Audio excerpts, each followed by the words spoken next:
Merong isang bagay na napansin ko tungkol sa pera. At yun ay hindi sa lahat ng panahon, kakulangan ng kita ang problema ng karamihan. Ang mas malaking problema ay ang kakulangan ng malinaw na direksyon kung saan dapat mapupunta ang kanilang kinikita. Kaya ang common na nangyayari kapag nagkaroon ng increase sa sahod, tumataas din ang gastos. Kahit minsan ay merong naitatabi, mabilis lang din na nauubos dahil walang long-term goal. Isa ito sa mga dahilan kung bakit maraming tao ang matagal nang nagtatrabaho pero pakiramdam nila ay hindi sila umuusad. Sa tingin nila ay parang nag-uumpisa sila palagi. Ang nakakalungkot, hindi ito dahil tamad silang mag-ipon o hindi sila marunong magtipid. Ang problema, madalas ay mali ang pinag-iipunan nila. Nag-iipon sila para sa mga bagay na mabilis mawalan ng halaga. Pero nakakalimutan nilang pag-ipunan ang mga bagay na nagbibigay sa kanila ng security, peace of mind at freedom sa hinaharap. Kaya kung nag-iipon ka rin ngayon, mas mahalagang meron kang malinaw na dahilan sa iyong pag-iipon. At yan ang gusto kong pag-usapan natin ngayon. Ibabahagi ko sa iyo ang 5 bagay na dapat mong pag-ipunan. Naniniwala ako na kapag pinag-ipunan mo ang mga bagay na ito, mas magiging magaan ang iyong financial situation at hindi ka na palaging nag-aalala sa pera. Make sure na mapanood mo hanggang dulo ang video at abangan mo ang ika-4 na bagay dahil ito ang pinakamahalaga sa lahat. So kung handa ka na, simulan na natin ang discussion. Number 1. Emergency Fund. Bago ka mag-ipon para sa bagong cellphone, sapatos, sasakyan o bakasyon, mas mahalagang unahin mo munang buuhin ang iyong emergency fund. Maraming tao ang inuuna ang mga bagay na nagbibigay ng saya sa ngayon. Pero kapag may dumating na problema, wala silang choice kundi ang mangutang o ibenta ang kanilang mga naipundar. Isipin mo na lang na ang purpose ng emergency fund ay para maproteksyonan lahat ng iyong pinaghirapan. Kung sakaling nagkaroon ng emergency, halimbawa nawalan ka ng trabaho, merong nagkasakit at nagkaroon ng kalamidad, meron kang perang mahuhugot at mabilis mo lang din na masusolusyonan ang iyong problema. Alam ko na hindi ito exciting pag-ipunan, pero kailangan dahil parte ito ng pagiging handa. Merong 5 steps kung paano pag-ipunan ang iyong emergency fund.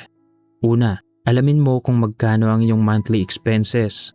Isulat mo kung ano ang iyong mga pangunahing pangangailangan, pagkain, pamasahe, internet, renta, at isulat mo rin kung magkano ang nagagastos mo sa mga ito kada buwan. Mahalagang alam mo ito dahil dito mo ibabase ang iyong target. Pangalawa, mag-set ng malinaw na target.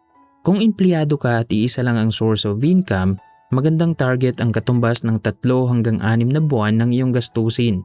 Halimbawa, kung ang monthly expenses mo ay umaabot ng 25,000 pesos, ang target mo ay nasa pagitan ng 75,000 hanggang 150,000 pesos. Kung self-employed ka naman at hindi stable ang kita, mas mainam na mag-ipon ng katumbas sa 6 to 12 months na gastusin o 150,000 hanggang 300,000 pesos. Magkaiba ang target ng empleyado at self-employed dahil magkaiba rin ang stability ng kita at risk kung sakaling huminto ang pagdaloy ng kanilang income. Ang empleyado ay merong stable na kita at predictable na cash flow, kaya maliit lang na emergency fund ang kailangan. Ang self-employed naman ay hindi fix ang kita. May mga buwan na malakas ang pagdating ng pera at may mga buwan naman na mahina, kaya mas kailangan ng malaking safety net.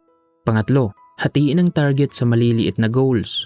Kapag ang target amount mo sa iyong emergency fund ay 150,000 pesos, mataas ang chance na mawawalan ka agad ng gana, lalo na kung hindi gaanong malaki ang kaya mong ipunin kada buwan. Kaya sa halip na mag-focus sa finish line, gawin mong step by step ang iyong pag-iipon. Magsimula ka sa 10,000, pagkatapos ay 30,000, 50,000, 100,000 hanggang sa makumpleto mo ang iyong buong target. Pang-apat, ilagay mo ang ipon sa tamang lugar. Maliban sa alam mo kung ano ang iyong pinag-iipunan, mahalagang alam mo rin kung saan ito dapat ilagay.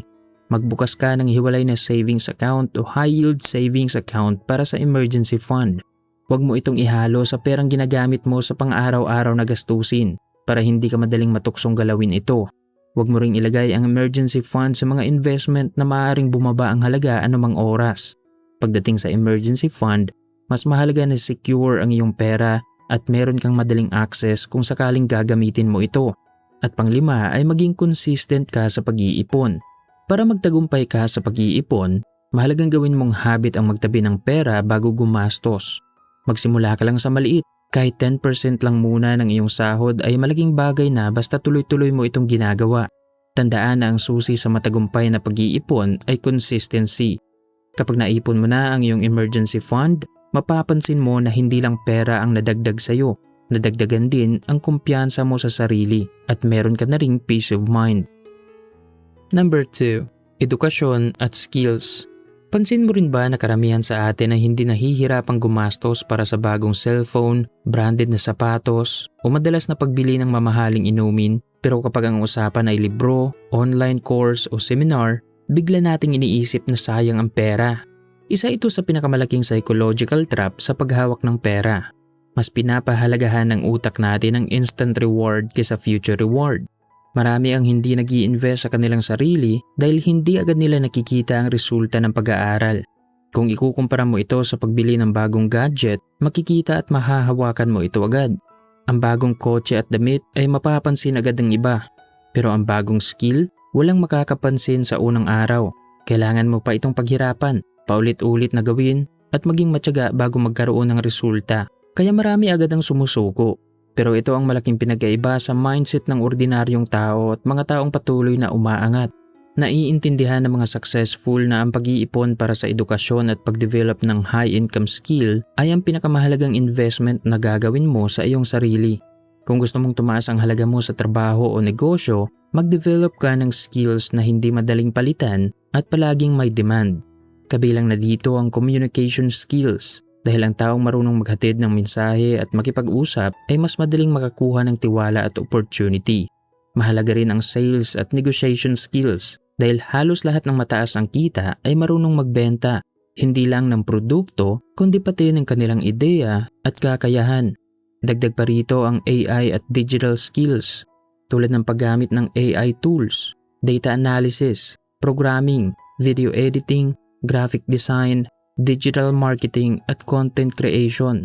At huwag kalimutan ang financial literacy at problem-solving skills dahil habang mas marami kang nalulutas na problema, mas nagiging mataas ang value mo sa karamihan. Para maging habit mo ang pag-i-invest sa iyong sarili, merong 5 framework na pwede mong sundan.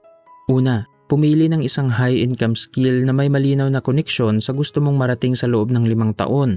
Pwedeng video editing, programming, public speaking, entrepreneurship at iba pa.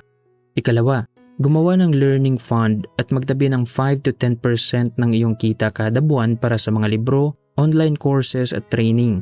Ikatlo, maglaan ng kahit 30 minutes araw-araw para mag-aral at mag-practice. Tandaan na hindi sapat ang manood o magbasa lang. Dapat mabilis mo ring na-a-apply ang iyong mga natutunan.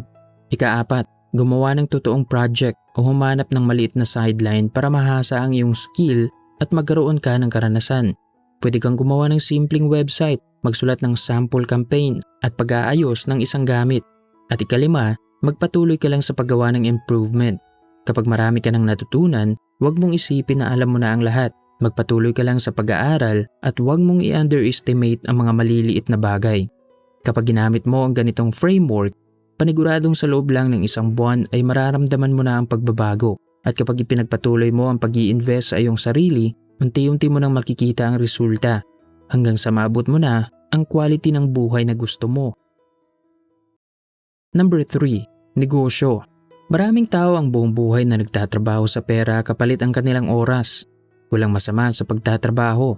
Ang hindi lang maganda sa ganitong sistema ay meron itong limitasyon.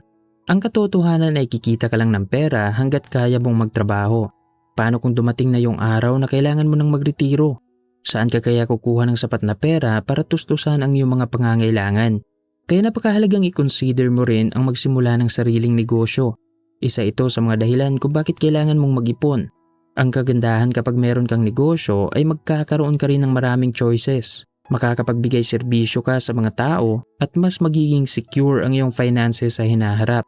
Kapag napalago mo ito sa paglipas ng mga taon, meron ng papalit sa iyo sa pagtatrabaho at hindi na rin nakabase sa iyong oras ang iyong income. Kahit hindi ka na aktibong nagtatrabaho, patuloy pa rin ang pagdating ng pera. Pero hindi ko sinabing madali lang magnegosyo o pumasok ka agad sa pagnenegosyo ngayon. Sinabi ko lang kung ano ang posibilidad at kung ano ang advantage sa pagkakaroon ng negosyo sa long term.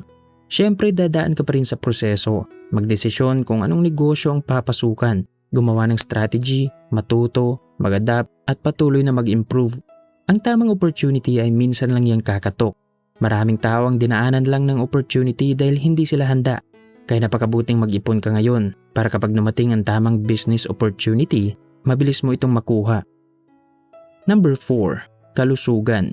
Minsan ay nakakalimutan natin na ang pinakamahalagang asset ay hindi ang malaking bahay at magandang sasakyan, kundi ang magkaroon ng malusog na pangangatawan. Ang mga gamit kapag nasira ay kaya pang ayusin o palitan. Ang pera ay kaya pang kitain. Pero ang oras at kalusugan na nawala dahil sa kapabayaan ay hindi na basta-bastang maibabalik. Kung titingnan natin lahat ng bagay at goals na gusto nating makuha, tulad ng pera, magandang trabaho, investment, mamahaling gamit, negosyo, pero kung aalisin natin ang kalusugan, baliwala rin lahat ng ito.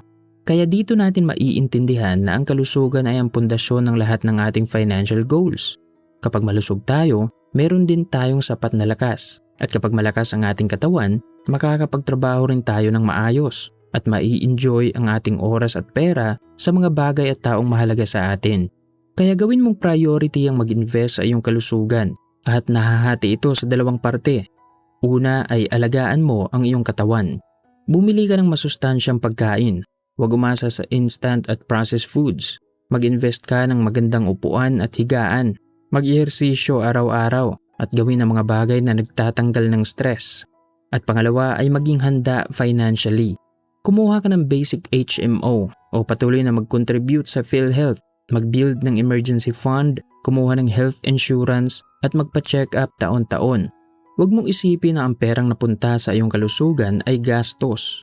Dapat tinitingnan mo ito bilang isang investment dahil binibigyan ka nito ng kakayahang maiwasan ang mas malaking problema sa hinaharap. Number 5. Retirement Fund. Sa kultura nating mga Pilipino, parang naging normal na ang retirement fund ng mga magulang ay ang kanilang mga anak. Hindi ko sinabing lahat ng pamilyang Pilipino ay ganito, pero nangyayari ito sa karamihan. Ang hindi maganda sa ganitong kagawian ay nagdudulot ito ng pressure sa taong inaasahan at posibleng ipinagpaliban muna nila ang pagbuo ng sariling pangarap dahil mas inuuna nila ang kanilang magulang. Kaya para maiwasan mo ang ganitong sitwasyon sa hinaharap, kailangan mong pagplanuhan ngayon ang iyong retirement. Mag-set ka ng target kung magkano ang kailangan mo kada buwan at simulan mo ng pag-ipunan ito ngayon. Kada buwan ay magtabi ka ng pera at ilagay ito sa mga low-risk investment tulad ng Pag-ibig MP2 at mga long-term investment tulad ng stocks at mutual fund. Para meron kang guide sa kung magkano ang pera mo ngayon base sa edad, mas mabuting panoorin mo ang videong ito. Ilalagay ko na lang ang link sa description. At yan ang 5 bagay na dapat mong pag-ipunan para magkaroon ng magandang kinabukasan. Number 1, emergency fund. Number 2, edukasyon at skills. Number 3, negosyo. Number 4, kalusugan. At number 5, retirement fund. Sa 5 bagay na tinalakay natin ngayon, alin dito ang marami kang natutunan at pinag-ipunan mo na? Magbigay ka ng iyong comment sa ibaba. Sana ay marami kang natutunan sa video natin ngayon. Kung gusto mo pang mapalawak ang iyong kaalaman sa ganitong topic, panoorin mo lang ang videong ito. Maraming salamat sa panunood at sana ay magtagumpay ka.